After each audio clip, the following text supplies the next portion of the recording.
ಸುದ್ದಿ ಇಂಚರ ವಾರ್ತೆಗೆ ಸ್ವಾಗತ. ಮಲೆನಾಡು ಆರೋಗ್ಯ ವ್ಯವಸ್ಥೆ ಸುಧಾರಣೆಗೆ ಶಾಸಕ ಸಿಮೆಂಟ್ ಮಂಜು ಆಗ್ರಹ. ಆಶಾ ಕಾರ್ಯಕರ್ತೆಯರ ಪರ ಸದನದಲ್ಲಿ ಧ್ವನಿ.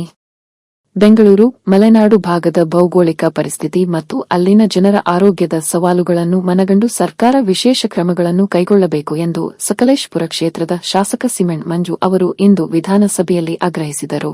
ಮಾನ್ಯ ಆರೋಗ್ಯ ಸಚಿವರಿಗೆ 10,000 ಜನಸಂಖ್ಯೆಗೆ ಒಂದೇನೋ PHC ಮಾಡ್ತೀರಾ ಅಂತಕ್ಕಂಥದ್ದೇನೋ ಮಾಹಿತಿ ಇದೆ.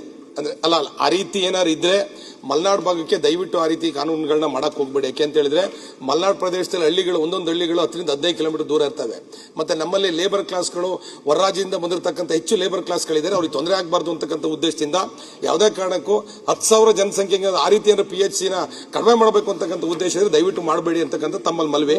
ಅದೇ ರೀತಿಯಲ್ಲಿ ಮಲೆನಾಡು ಭಾಗದಲ್ಲಿ ಕಾಡು ಪ್ರಾಣಿ ಮತ್ತೆ ಮಾನವ ಸಂಘರ್ಷ ಇರೋದ್ರಿಂದ ದಯವಿಟ್ಟು ತಾವು ಹೋಬಳಿಗೊಂದು ಆಂಬುಲೆನ್ಸ್ ನ ಕೊಡಬೇಕು, ಡಾಕ್ಟರ್ಗಳು ಇರ್ತಕ್ಕಂಥ ಫುಲ್ಫಿಲ್ ಮಾಡ್ಕೊಡ್ಬೇಕು. ಯಾಕೆಂದ್ರೆ ದಿನನಿತ್ಯ ಕಾಡು ಪ್ರಾಣಿಗಳ ಹಾವಳಿ, ಆನೆ ಹಾವಳಿ ಇರೋದ್ರಿಂದ ದಯವಿಟ್ಟು ಹೋಬಳಿಗೆ ಒಂದು ಆಂಬುಲೆನ್ಸ್ ನ ಕೊಡ್ತಕ್ಕಂಥ ಕೆಲಸ ಆಗ್ಬೇಕು.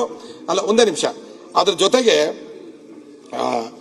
ಆಶಾ ಕಾರ್ಯಕರ್ತರದ ತಾವು ತಮ್ಮ ಹತ್ರ ಕೇಳಿದೀನಿ, ಏನು ಕೂಡ ಸಂಖ್ಯೆ ಕಡಿಮೆ ಮಾಡಲ್ಲ ಅಂತಕ್ಕಂಥದ್ದು ಹೇಳಿದಿರಾ. ಈ ನಿಟ್ಟಿನಲ್ಲಿ ಮಲೆನಾಡು ಭಾಗದಲ್ಲಿ ಆನೆ ಮತ್ತು ಮಾನವ ಸಂಘರ್ಷ ಇರ್ತಕ್ಕಂಥ ಭಾಗದಲ್ಲಿ ಡಾಕ್ಟರ್ಗಳು ಮತ್ತು ಸ್ಟಾಫ್ ಏನಿದ್ರೆ ಫುಲ್ಫಿಲ್ ಮಾಡ್ಕೊಡ್ತಕ್ಕಂಥ ಕೆಲಸ ಮಾಡಬೇಕು. ಅದ್ರ ಜೊತೆಗೆ ತಾವು ವರ್ಷಕ್ಕೆ ಎಷ್ಟು ಹೆರಿಗೆ ಆಗಬೇಕು ಆ ರೀತಿ ಇದ್ರೆ ಮಾತ್ರ ತಾಯಿ ಮಕ್ಕಳ ಆಸ್ಪತ್ರೆ ಅಂತ ಹೇಳಿದ್ರಿ. ಸಕಲೇಶಪುರದಲ್ಲಿ ಕಳೆದ 3 ವರ್ಷಗಳಿಂದಲೂ 800ಕ್ಕಿಂತ ಹೆಚ್ಚು ಹೆರಿಗೆ ಆಗಿದೆ, 1000 ತನಕ.